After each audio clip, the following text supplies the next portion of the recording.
Have you ever wondered why some people gain an advantage over you simply by knowing how to survive? Is it generosity that gets them ahead, or is it their ability to protect their own position? The question sounds simple, but the answer is uncomfortable. Because most people want to be remembered as good. Very few people care about being seen as strong. Without even noticing it, the way people deal with money can reveal how their character is changing. And this is exactly where generosity stops being an innocent virtue. It can quietly turn into a weakness. Today, I want to tell you something most people rarely say out loud. And honestly, it isn't a comfortable truth. It challenges the image people create about themselves. We are going to examine why constantly giving can eventually leave you with less, not only financially, but socially and psychologically. Because the real loss isn't always the money. Sometimes you lose your reputation. Sometimes you lose your leverage. Sometimes you lose the ability to make people take you seriously. And sometimes you lose something even more important: the way you see yourself. At first, people see you as a good person. Then they begin to see you as a useful person. And eventually, they stop seeing your help as something special at all. It simply becomes something they expect from you. That is when everything changes. You are no longer the person who chooses to give. You become the person who is expected to provide. And strangely enough, the moment you stop fulfilling that role, you may become the one who feels guilty. This is exactly the kind of situation Machiavelli warns us to recognize. Because when generosity has no limits, people don't necessarily become more attached to you. Instead, you can become attached to them. The relationship begins to depend on what you provide. Human psychology works in a predictable way. Something that arrives continuously eventually stops feeling like a gift. It becomes normal. What once looked like kindness slowly turns into expectation. And the moment you take it away, people may react as though you have taken something that belonged to them. That's why people often remember what you stopped giving more than everything you gave before. What you provide today can become your responsibility tomorrow. And if you suddenly stop, the conversation may not be about all the times you helped. It may be about the one time you didn't. Machiavelli understood this as part of human nature. People are not necessarily ungrateful from the beginning. They simply adapt. And adaptation doesn't always create gratitude. More often, it creates dependence. That is why this isn't really a lesson about becoming a better person. It is about becoming a stronger and more aware one. This isn't a morality lesson. It's a survival lesson. Because the world isn't always fair. And neither are the people living in it. Good intentions can be manipulated, and the people taking advantage of them don't always feel guilty about doing so. You gave, they received. And once the balance between the two becomes unequal, respect can begin to disappear with it. This is where Machiavelli's warning becomes especially important. If everyone loves you all the time, you may be giving people too much access to you. Because affection can be easy to obtain, respect is much more difficult. Respect has a price. And sometimes, that price is the willingness to disappoint someone. What you're about to hear may make you uncomfortable because it forces you to reconsider certain things about yourself. Maybe you've spent years believing that being good automatically meant being strong. Maybe you confused being needed with being respected. Maybe you believed that giving more would make people value you more. But these are not always the same thing. And that distinction matters. Because you're not here simply to become someone people remember fondly. You're here to understand how power actually works. You want to stand on your own feet. You want to make decisions without being controlled by someone else's expectations.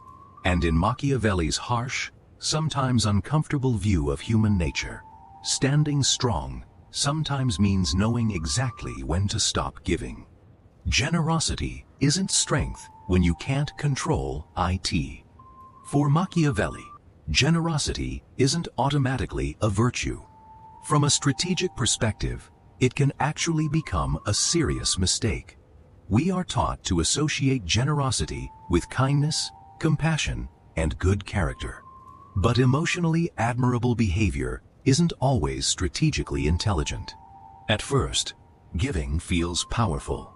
You have something another person needs, and you choose to share it. It can create closeness. It can make people feel connected to you. It can even make you believe that you're strengthening the relationship. But there is a problem. Generosity has limits. Your money has limits. Your time has limits. Your energy has limits. Even your attention is limited. And anyone who continuously gives without considering those limits will eventually reach a point where they have nothing left to offer. This is where Machiavelli's warning becomes relevant. If your behavior cannot continue indefinitely, it cannot be the foundation of your power. Real power requires control, and control requires consistency. Human psychology makes this even more complicated. When someone receives something from you repeatedly, their brain begins to normalize it.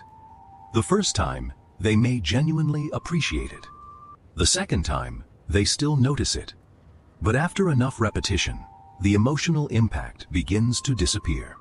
What once felt like a favor starts feeling ordinary, and what feels ordinary is rarely appreciated in the same way. Yesterday's kindness becomes today's expectation. Today's expectation becomes tomorrow's entitlement. That transformation can happen so gradually that neither side notices it happening. This is why generosity often creates dependency instead of reciprocity. The person receiving your help may stop expressing gratitude, yet still become increasingly dependent on you.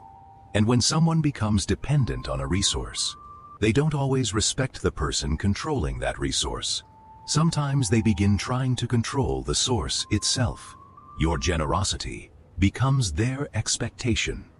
Their expectation becomes your responsibility. And eventually, you find yourself inside a psychological agreement that you never consciously accepted. You never signed anything. You never promised to keep providing forever. Yet somehow, you're still the person expected to pay the price. Why? Because you created the pattern, and people tend to defend patterns that benefit them. This is where Machiavelli's real concern begins. Once people become accustomed to receiving from you, stepping backward becomes surprisingly difficult. The moment you reduce your support, people may not think about everything you previously gave. Instead, they focus on what disappeared. Suddenly, your generosity is no longer the subject. Your absence is. You are no longer compared with who you were before. You are compared with what they currently expect from you. And that can completely change the way they describe you. Yesterday, you were generous. Today, you're selfish. Yesterday, you were supportive. Today, you're distant. Yesterday, you were dependable. Today, you're suddenly different. The important thing to understand is that people may not have loved you simply because of who you were. They may have become attached to what you consistently provided. And those are two very different things. You often discover the difference only after you stop giving. Maybe you are going through a difficult period. Maybe your financial situation changed. Maybe you're exhausted. Maybe you simply decided that you need to prioritize yourself. But none of those explanations necessarily matter to someone who has become accustomed to receiving. They don't see your exhaustion. They see the missing benefit. They don't see your circumstances. They see the broken pattern. Because, over time, you have been assigned a role. You became the provider. And when you stop performing that role, people may react emotionally. But what looks like disappointment isn't always disappointment. Sometimes it is resentment. And resentment becomes especially powerful when someone believes that something they received repeatedly has somehow become theirs. This is why uncontrolled generosity carries a hidden risk. People don't always focus on what they gained from you. They focus on what they believe they have lost. And psychologically, perceived loss can feel much stronger than previous gratitude. You can give someone 10 times and receive almost no reaction. Then refuse once, and suddenly the entire relationship feels different. That one no becomes more memorable than all the previous yeses. At that point, generosity is no longer making you stronger. It's exposing your weakness. Because the other person has learned something important about you. They have learned that your boundaries can be pushed. And someone who constantly allows their boundaries to be pushed eventually becomes difficult to take seriously. Machiavelli understood that good intentions don't protect you by themselves. Kindness may be appreciated. Mercy may be appreciated. But neither automatically creates authority. What people respond to more consistently is clarity, a clear boundary, a firm decision, the ability to walk away, the knowledge that you can help, but you don't have to. That distinction changes the entire message you're sending. When you give without limits, the other person may unconsciously hear, this person will always be here. This person won't say no. This person is afraid of losing me. And once fear enters the giver's behavior, respect becomes harder to maintain. This is why Machiavelli isn't necessarily arguing that generosity should disappear. The problem is uncontrolled generosity, giving constantly, giving publicly, giving predictably, giving in ways that make your dependence obvious. Because once people understand that your giving is something they can rely on, they can begin planning around it. And when their plans depend on your generosity stops being a gift. It becomes infrastructure. That's the strategic weakness. You are no longer simply someone doing something good. You have become a resource. And resources are consumed. Nobody builds a relationship with a resource because the resource is admirable. They use it because it is available. From that point forward, the issue isn't morality anymore. It's psychology. It's about understanding how expectations develop, how habits form, and how people respond when those habits are interrupted. Machiavelli's lesson is uncomfortable because it doesn't ask how people should behave. It asks how they actually behave. And human beings often value what they could lose more than what they already possess. Generosity can make you popular. It can make people like having you around. But popularity isn't power. Being liked is not the same as being respected. And affection built entirely around what you provide can disappear the moment the benefit disappears. So generosity itself isn't the enemy. The real danger is giving without awareness, giving without limits, giving because you're afraid of what will happen if you stop. Because the moment you can no longer control your generosity begins controlling you. And that is when something that looked like strength quietly becomes a weakness. Money is an invisible language of power. Spending money is rarely just a financial decision. Every time money changes hands, it communicates something. Even when neither person says a word, it tells people who provides, who receives, who has choices, and who has become dependent. Money answers these questions silently. Who can afford to leave? Who needs the relationship to continue? Who has the ability to say no? And who feels like saying no isn't an option?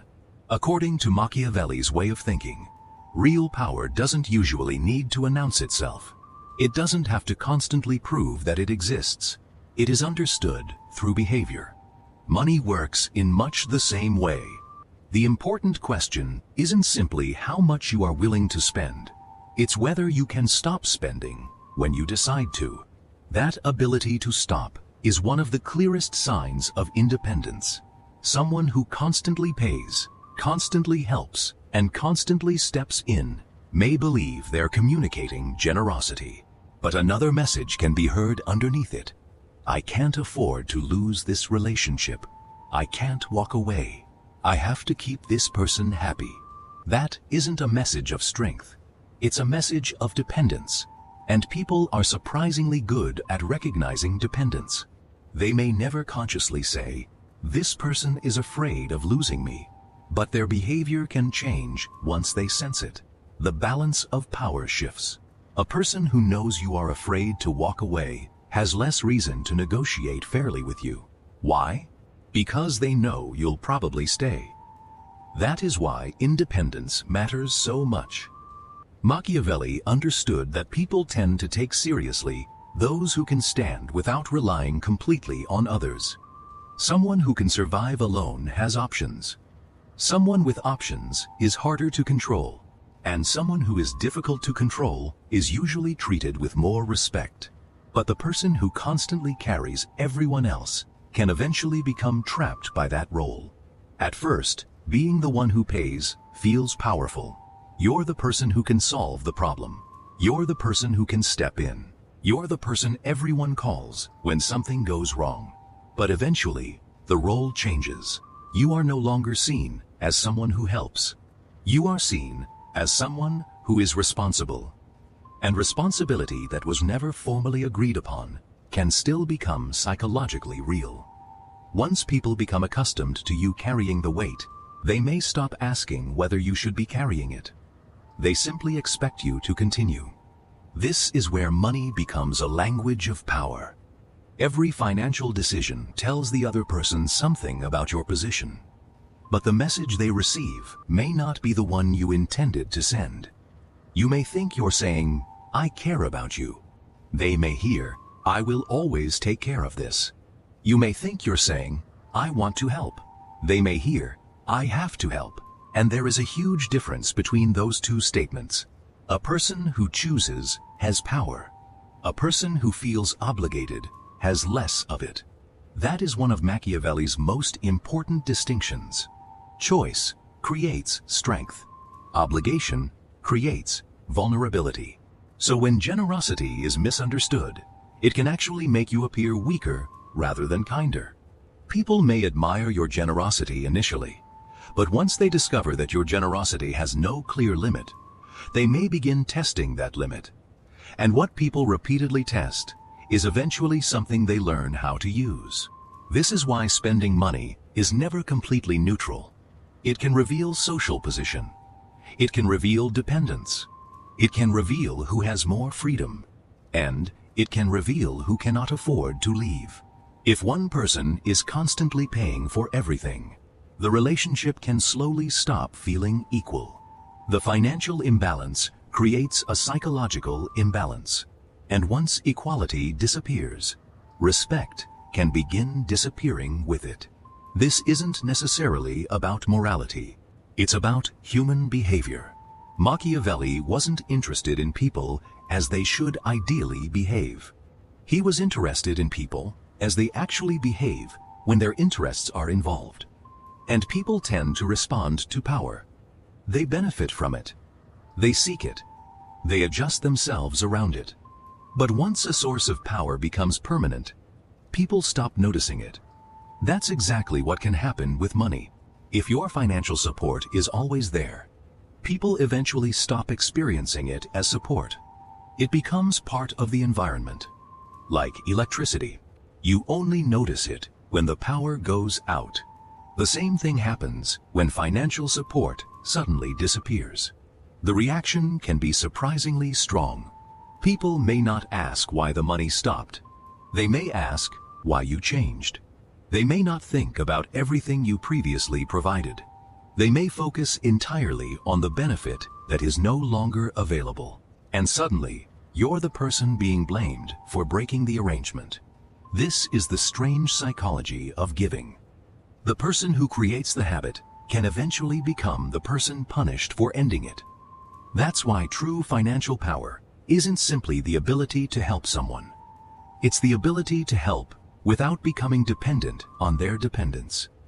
You should be able to say, "I can help, but also, I don't have to." That second sentence is where the power exists, because it communicates choice.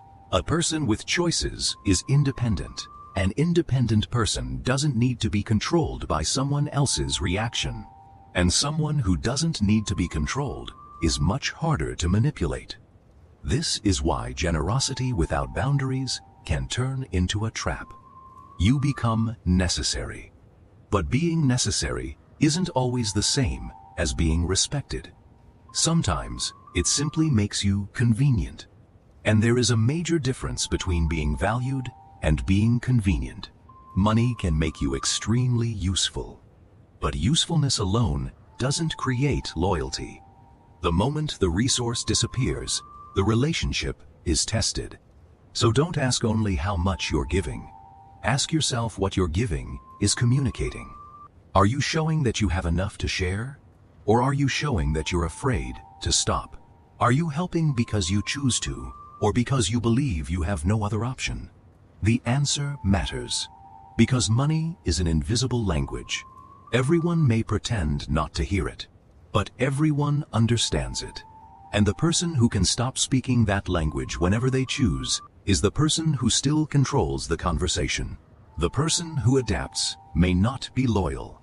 One of the strongest forces in human psychology is adaptation. People become accustomed to almost anything. A new salary, a new apartment, a new lifestyle, a new relationship, and eventually, something that once felt extraordinary becomes completely ordinary. The same thing happens with financial support.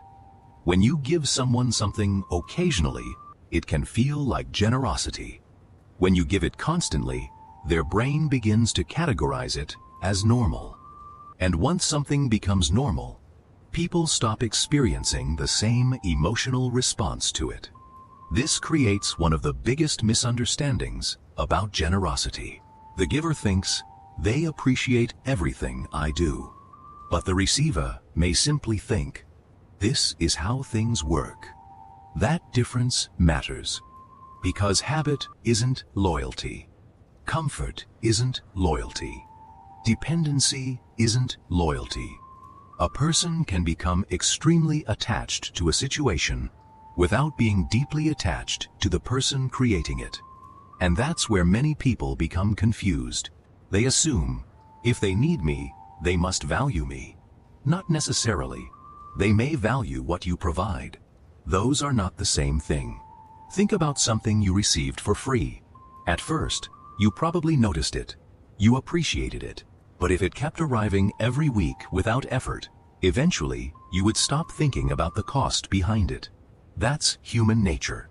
What requires no sacrifice often receives less psychological value. Because value is connected to effort, to waiting, to uncertainty, to risk.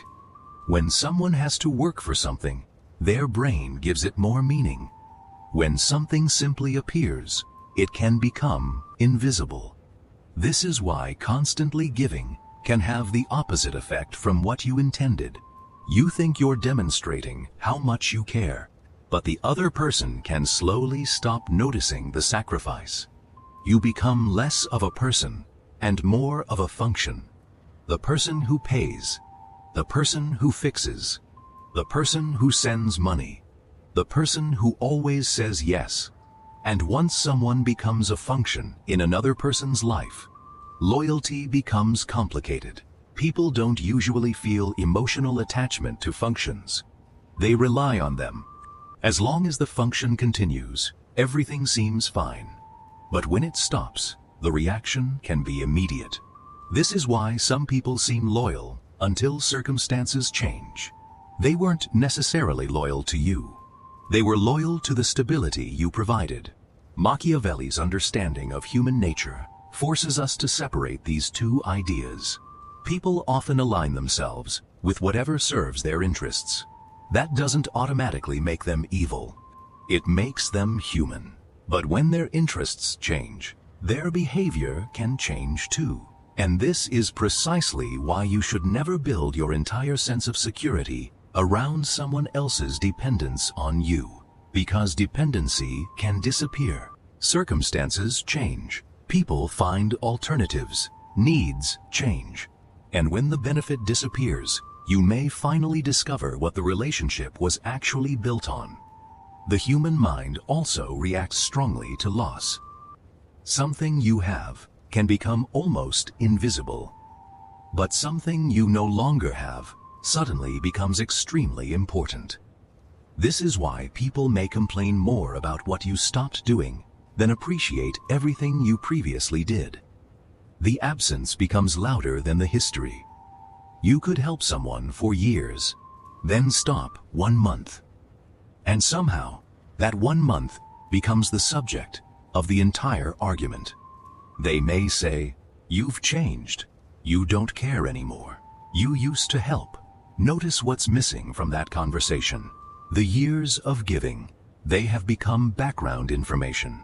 The missing benefit is now the main story. That's why expecting loyalty simply because you've been generous is dangerous. Generosity doesn't purchase loyalty. Sometimes it purchases dependence, and dependence can create resentment when it is removed. The more one-sided the relationship becomes, the less the other person contributes, and the less they contribute, the less they understand what your contribution costs. This is another psychological trap. People naturally notice their own effort more than someone else's. Their sacrifice feels real. Your sacrifice becomes invisible. They know what they gave up. They don't fully experience what you gave up. That's why unequal relationships become so difficult to maintain. One person thinks, "I do so much for them." The other person thinks, "They do so much for me."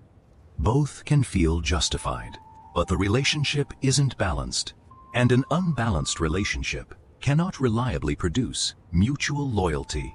Loyalty grows through shared effort, through shared risk, through moments when both people have something to lose. If one person always carries everything, the other person never develops the same emotional investment. There is no cost, and without cost, attachment can remain shallow. This is why accepting human behavior as it is can protect you from disappointment. Don't assume someone is loyal simply because they are comfortable. Don't assume someone loves you simply because they need you. And don't confuse someone's dependence on your resources with their commitment to you. Once you learn to recognize that difference, you stop trying to buy loyalty with generosity, and that alone can completely change the way you handle money. Generosity can create a constant fear of losing.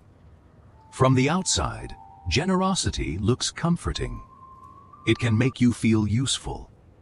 It can make you feel needed. It can even give you a sense of security because you believe your giving keeps people close.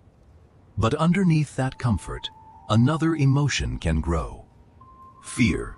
Not necessarily fear of giving. Fear of stopping. The person who constantly provides can become trapped by the expectation they created. They begin asking themselves questions that never really go away. How much should I give next time? Can I afford to say no? What will happen if I stop? Will they become angry? Will they leave? Not necessarily fear of giving, fear of stopping. The person who constantly provides can become trapped by the expectation they created. They begin asking themselves questions that never really go away. How much should I give next time? Can I afford to say no? What will happen if I stop? Will they become angry? Will they leave? Will they think I'm selfish? Will they find someone else? These questions can quietly consume enormous amounts of mental energy, and eventually, the person is no longer acting freely, they're reacting. They aren't making decisions based on what they want. They're making decisions based on how someone else might respond. That is a loss of control. And loss of control is where the real danger begins. Generosity becomes a routine. Routine becomes expectation. Expectation becomes pressure. And pressure changes behavior. You stop asking why you're giving. You only ask, how to avoid the consequences of not giving. That's a completely different psychological state. Machiavelli's concept of power can be applied here in a very simple way.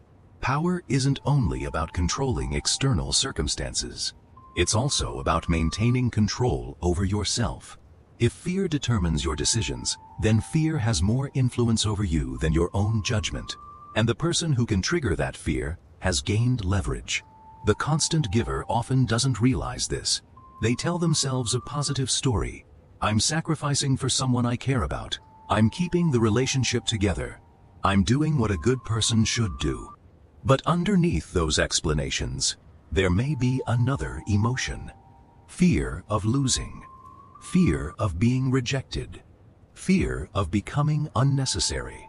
Fear that if the money disappears, the relationship will disappear with it. That fear creates a psychological prison. Because once you believe the relationship depends on your financial support, stopping becomes almost impossible. You aren't giving anymore. You're maintaining peace. You're maintaining closeness. You're maintaining your position. And that becomes exhausting. Every new request creates another decision. Every decision creates another potential conflict. Every conflict creates another reason to give in. Eventually, you are constantly watching the other person's reaction. Are they upset? Did they misunderstand? Did I give enough? Should I give more? What if they think I'm cheap? This state of constant alertness can destroy your peace. And peace is something people rarely include in financial calculations. But it matters, because when you lose your peace, your decision-making becomes worse. You start paying for convenience. You spend to avoid difficult conversations. You lend money because saying no feels uncomfortable. You accept financial arrangements you know aren't fair because confrontation feels more expensive emotionally. But eventually, the bill arrives. And the bill isn't always financial. Sometimes it's exhaustion. Sometimes resentment. Sometimes anger. Sometimes the realization that you have spent years protecting everyone except yourself. That's why generosity has to be examined internally. The important question isn't only, what did I give? It's, what was left of me afterward? Did you feel peaceful? Did you feel free? Did you feel satisfied? Or did you feel anxious, guilty, and responsible for whatever happened next? Because if every act of generosity leaves you afraid of what will happen tomorrow, then something is wrong. Giving should not require you to permanently sacrifice your peace. You cannot build a strong life while constantly living in emotional debt. And this is where boundaries become essential. Without boundaries, generosity becomes a demand you place on yourself. You become responsible for other people's expectations. And once you accept responsibility for everyone's expectations, there is no finish line. Someone will always want more. Someone will always need something. Someone will always have another problem. You cannot solve all of it. Trying to do so only teaches people that your limits are negotiable. And when people learn that your limits can always be moved, they will keep moving them. That's why protecting your peace is not selfish, it's strategic. You need enough emotional space to make decisions based on judgment rather than fear. You need enough financial space to survive without immediately depending on someone else. And you need enough independence to know that a relationship ending does not mean your life ends. That is real strength. Respect doesn't come from giving everything. People often assume that the more they give, the more respect they will receive. But generosity and respect operate differently. A gift creates an immediate emotional reaction. Someone receives it. They feel good. They thank you. Then time passes. The gift becomes part of the past. Respect is different. Respect is built through repeated evidence of character. And one of the strongest forms of that evidence is a clear boundary. A person who knows where they stand teaches everyone else how to approach them. They don't need to be aggressive. They don't need to threaten anyone. They simply need to be consistent. This is what many people misunderstand about boundaries. A boundary isn't saying, "I don't care about you." It's saying, "This is where my responsibility ends." That's a very different message. People can respect someone who says no. In fact, they may respect them more because the no is clear. Uncertainty creates anxiety. If you never know what someone will tolerate, you'll keep testing. Today they say yes. Tomorrow they say no. Then they feel guilty and reverse the decision. Now nobody knows where the actual boundary exists. And when the boundary is unclear, people naturally push further. That's why consistency matters more than generosity.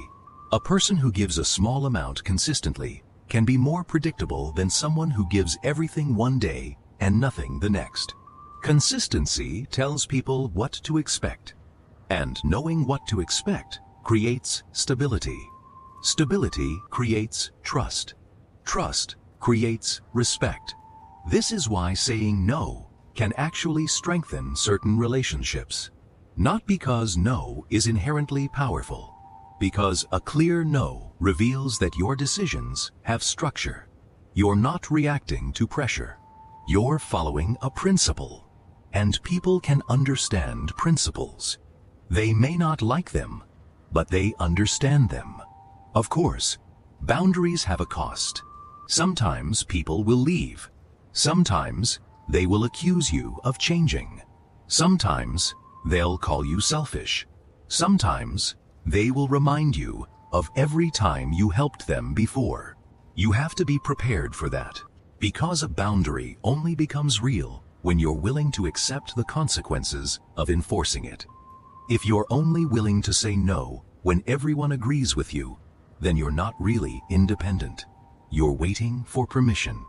Machiavelli's idea of strength requires something harder: the ability to tolerate discomfort, the ability to be misunderstood, the ability to let someone be disappointed without immediately fixing their disappointment. That is difficult, but it is also liberating, because once you stop trying to control everyone's reaction, you gain control over your own decisions. You no longer have to explain every financial choice. You no longer have to prove that you're still a good person. You don't need to apologize for protecting your future. You can simply say, "I can't do that," and move forward. Respect grows when your words and actions match. If you say you have a limit and then repeatedly ignore it, people learn that your words don't mean much. If you establish a boundary and consistently maintain it, people eventually adapt. They learn where the line is. And once the line is clear, there is less confusion. That is the practical function of boundaries.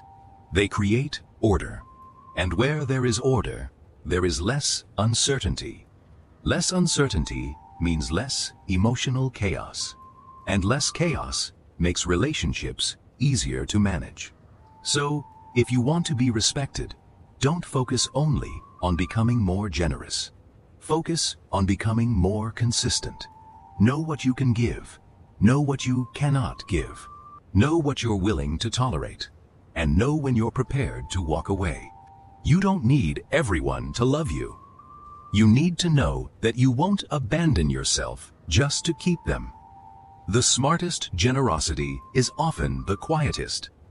Being smart with generosity doesn't mean becoming stingy. It means becoming intentional. You don't stop helping.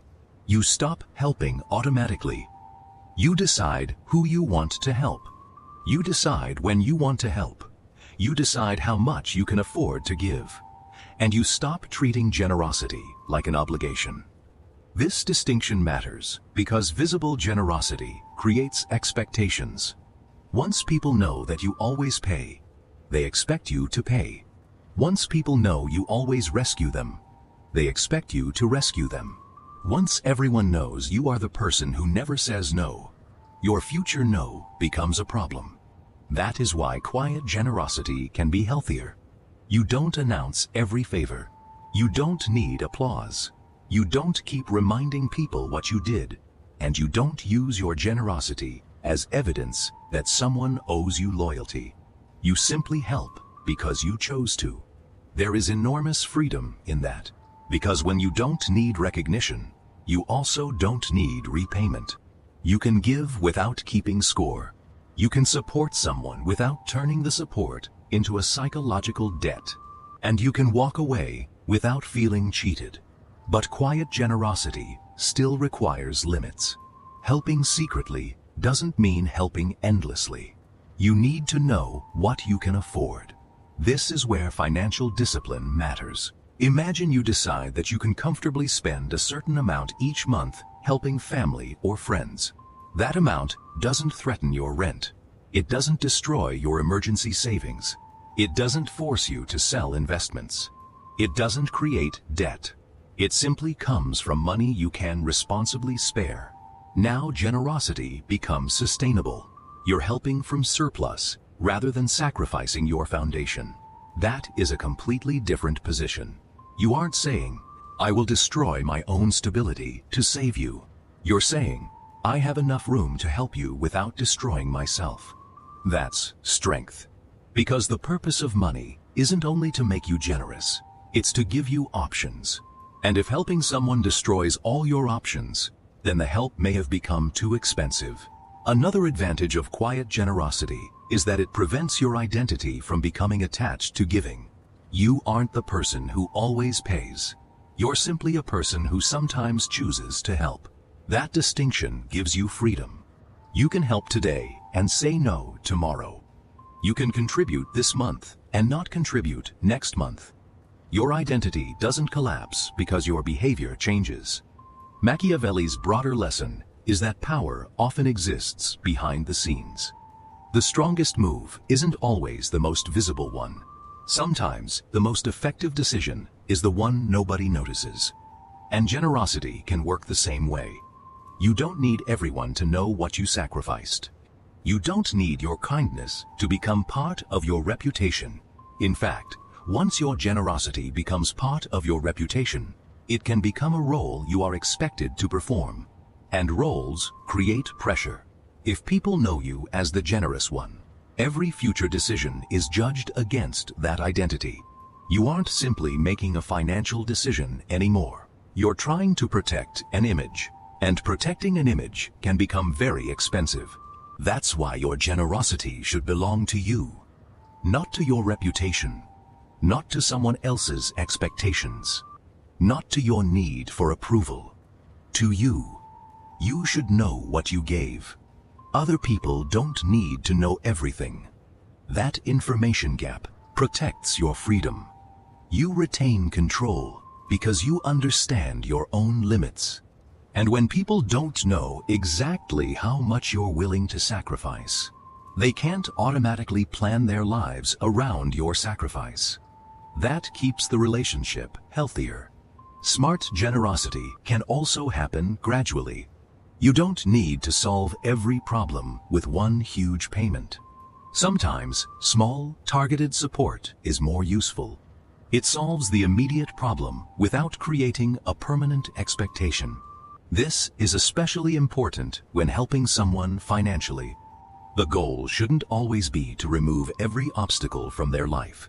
Sometimes, the better goal is to help them become capable of removing the next obstacle themselves.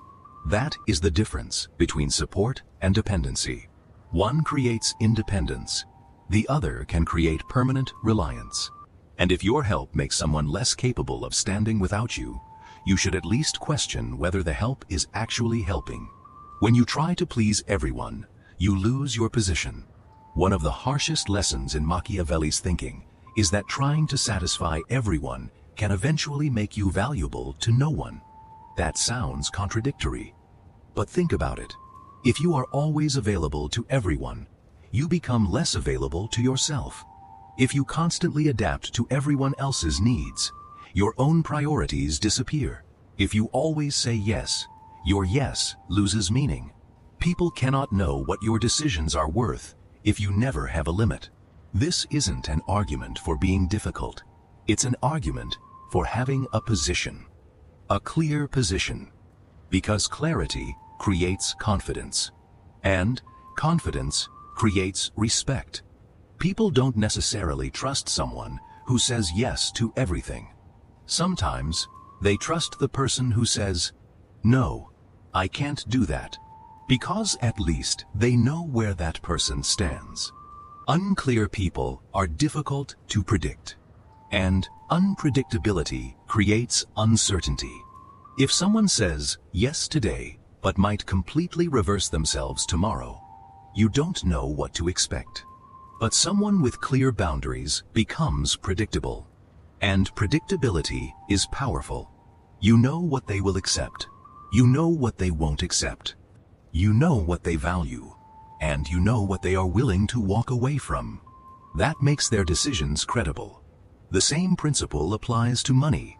If you always pay, people assume you'll pay again. If you always lend, people assume you'll lend again. If you always rescue someone from the consequences of their decisions, they may stop taking those consequences seriously. At some point, your generosity isn't helping them grow. It's preventing them from experiencing reality. And that can hurt both of you. Sometimes saying no is actually more helpful than saying yes. Because yes can solve today's problem. No can force someone to develop a solution for tomorrow. That's an important distinction. Of course, there are situations where helping is absolutely appropriate. The point isn't to turn every relationship into a transaction.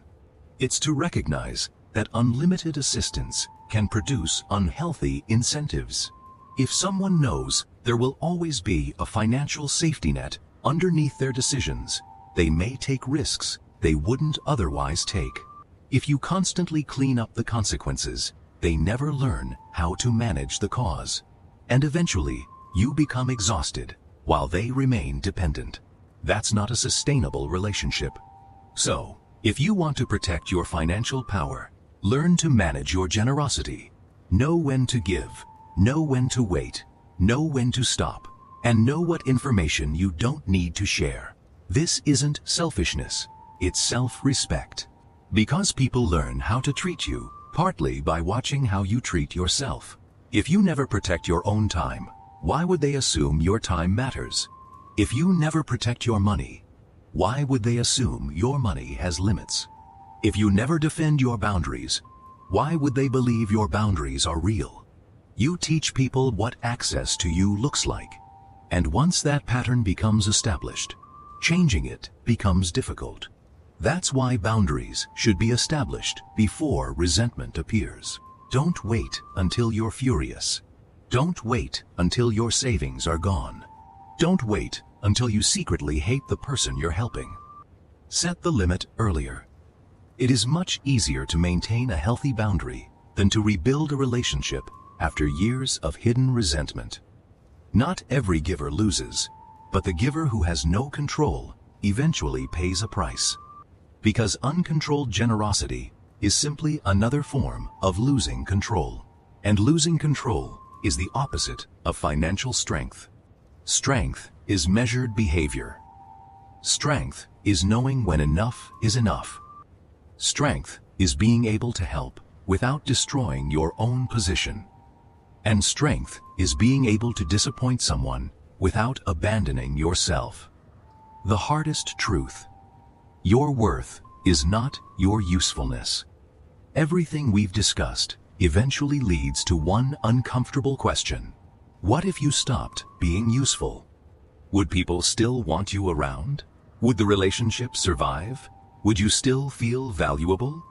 This is where many people discover that their financial behavior is connected to something deeper. They aren't simply giving money. They're trying to prove something. That they're valuable, that they're needed, that they're lovable, that they're a good person, that they deserve to stay in someone's life. And money becomes the evidence.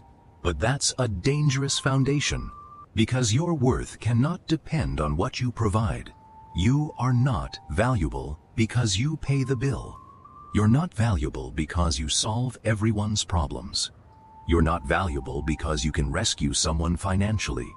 And you certainly don't have to destroy your own future to prove that you care. Sometimes, the healthiest thing you can do for a relationship is remove money from the equation. Not forever, just enough to see what remains.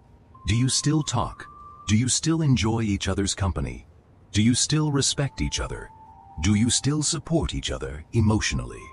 Do you still want the relationship when there is no financial benefit attached? Those questions can reveal more than years of giving. Because once money disappears, convenience disappears with it. And whatever remains has to stand on its own. That can be frightening. But clarity is valuable, especially when your money is involved. You need to know whether you're investing in a relationship or simply subsidizing it. Those are not the same thing. An investment creates something sustainable. A subsidy simply keeps something running. And sometimes you have been paying for something that was never designed to survive without your money. That's a painful realization. But it can also be freeing. Because once you see it, you can stop. You can redirect your resources. You can rebuild your savings. You can focus on your own future. And you can stop measuring your value by the number of people who need you. That is real financial independence. Not simply having money, but being able to exist without constantly using money to secure your place in someone's life. The difference between being kind and being strong. There is nothing wrong with kindness. There is nothing wrong with generosity. There is nothing wrong with helping people. The problem begins when you assume that good intentions automatically produce good outcomes. They don't. You can love someone and still enable them. You can care about someone and still make their dependence worse. You can be generous and still be manipulated. You can sacrifice for someone and still end up resenting them. Good intentions do not protect you from bad incentives. That's why financial education can't only be about numbers. Knowing how to calculate returns is useful. Understanding compound interest is useful. Learning how to budget is useful. Knowing how to invest is useful. But none of those things matter if you repeatedly use money to solve emotional problems. You can understand every financial principle and still make terrible decisions. Because sometimes the problem isn't that you don't know what the money should do. The problem is that you are using money to buy something else. Approval, security, love, attention, peace, acceptance, a feeling that someone won't leave. That's why emotional awareness is part of financial literacy. You have to understand what you're trying to purchase emotionally when you make a financial decision. Because sometimes the most expensive thing you're buying isn't an object. It's temporary relief. You pay so the argument ends. You pay so someone stops being disappointed. You pay so you don't have to feel guilty. You pay because saying no feels worse than losing the money. But the relief doesn't last. The next request comes, then another, and another. Eventually, you realize that you weren't solving the problem. You were financing it. That's why the ability to tolerate discomfort is financially valuable. Sometimes the best financial decision feels terrible in the moment. Saying no feels uncomfortable. Letting someone be disappointed feels uncomfortable. Walking away feels uncomfortable. But temporary discomfort can protect long-term freedom. And long-term freedom is worth more than temporary approval. What should you do with this? The answer isn't complicated. Don't stop being generous. Stop being automatic. Before you give, pause. Ask what the money is actually accomplishing. Are you helping someone through a genuine emergency? Are you helping them become more independent? Are you solving a problem that they are capable of solving themselves? Or are you simply keeping an unhealthy pattern alive? Those questions matter. You should also decide in advance how much generosity you can responsibly afford.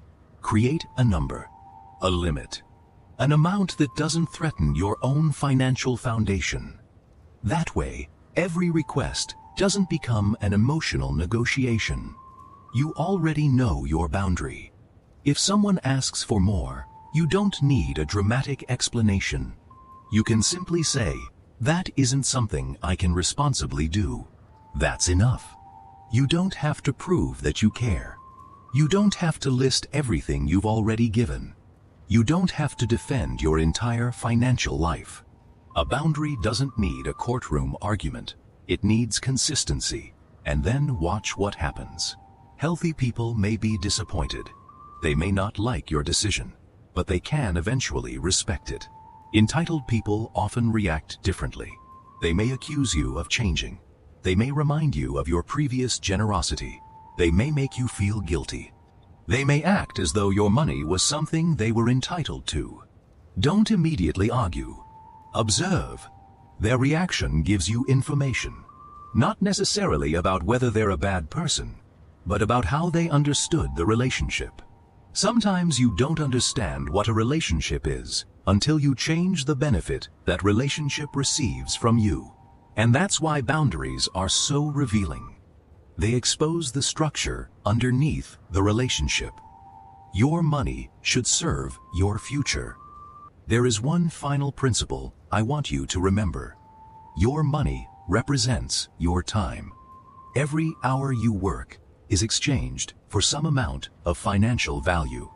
Every paycheck contains pieces of your life. So when you give money away, you're not simply giving away numbers. You're giving away some of the future those numbers could have created. That doesn't make giving wrong. It makes giving something that deserves intention. Your first responsibility is to build a stable foundation. Your basic needs, your emergency savings, your future goals, your investments, your financial independence. Then you decide what portion of your surplus you want to share. This order matters, because if you destroy your own foundation trying to support everyone else, eventually you become the person who needs support. And that creates another problem. The person who was always rescuing others now needs to be rescued. That's not sustainable generosity. That's financial self-destruction. Think of your money like capital. If you constantly consume the capital instead of protecting it, eventually the capital disappears. And once the capital is gone, future opportunities disappear with it. The same thing happens emotionally. You spend your patience. You spend your energy. You spend your attention. You spend your money. You keep making withdrawals. Eventually, the account reaches zero, and then you wonder why you're exhausted. There is nothing mysterious about it. You spent the reserves. Financial independence means protecting those reserves. Not because you don't care about other people, because you also have a responsibility to the person you'll become 5 years from now. That future version of you needs money too. They need choices. They need stability. They need the ability to leave situations that no longer serve them. And every time you protect your financial foundation today, you're giving that future version of yourself more freedom. That's what money is supposed to do. Create options, not obligations. Final message. Machiavelli's lesson isn't that you should become cruel. It's that you should become conscious. Conscious of incentives. Conscious of patterns. Conscious of your own fears. Conscious of the difference between generosity and obligation. Because the most dangerous financial decisions aren't always the ones that look irresponsible. Sometimes they look noble. Sometimes they look loving. Sometimes everyone around you tells you what a good person you are for making them. But if the same behavior repeatedly destroys your savings, your peace, your independence, and your ability to make choices freely, then something needs to change. You don't have to stop caring. You don't have to become cold. You don't have to stop helping people. You simply need to stop confusing sacrifice with strength. Give when you genuinely choose to give. Help when you can afford to help. Support people who truly need support. But keep something for yourself. Keep your emergency fund. Keep your options. Keep your independence.